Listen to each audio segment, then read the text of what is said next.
Oke, assalamualaikum warahmatullahi wabarakatuh. Alhamdulillahirabbil alamin. Wassalatu wassalamu ala asrofil anbiya mursalin wa ala alihi washabihi ajmain amma ba'du. Pertama-tama terhormat kepada Abi Hanif bin Ida selaku pengasas program Al-Qur'an la raiba hanifida.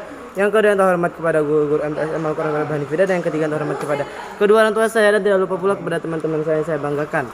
Nah, jadi di sini saya akan mempresentasikan tentang pelajaran bahasa Indonesia, yaitu tentang novel. Apa itu novel? Novel itu adalah karangan prosa panjang yang dimana rangkaiannya itu tentang cerita kehidupan seseorang dengan orang lain di sekelilingnya. Nah, novel ini ceritanya lebih kompleks daripada cerita pendek.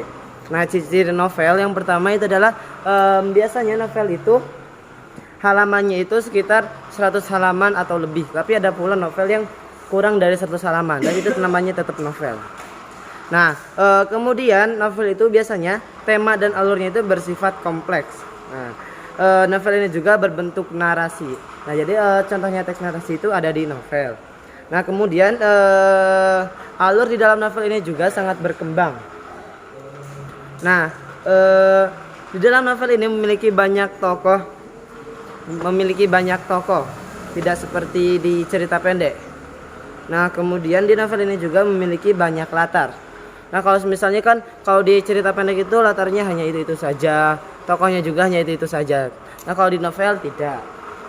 Nah, kemudian di sini ada struktur novel. Yang pertama ada abstrak.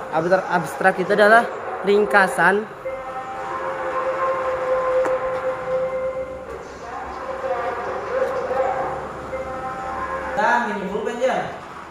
Nah, jadi struktur novel itu ada 6. Yang pertama ada abstrak, ada orientasi, ada komplikasi, ada evaluasi, terus ada resolusi, dan ada koda.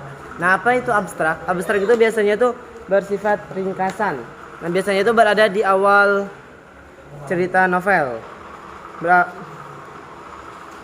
Biasanya itu berada di awal novel.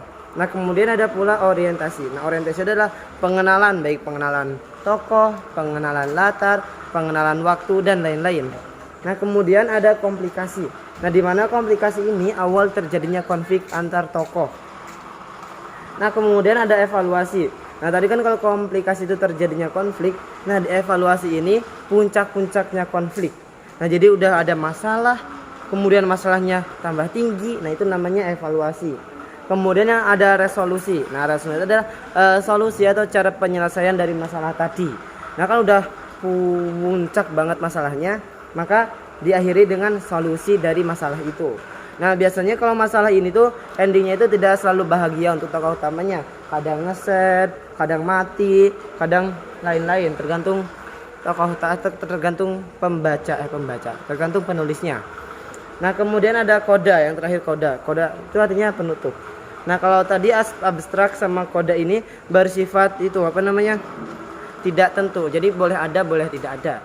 Oke, sekian dari saya. Kurang lebihnya mohon maaf. Wabillahi taufiq wal hidayah. Wassalamualaikum warahmatullahi wabarakatuh.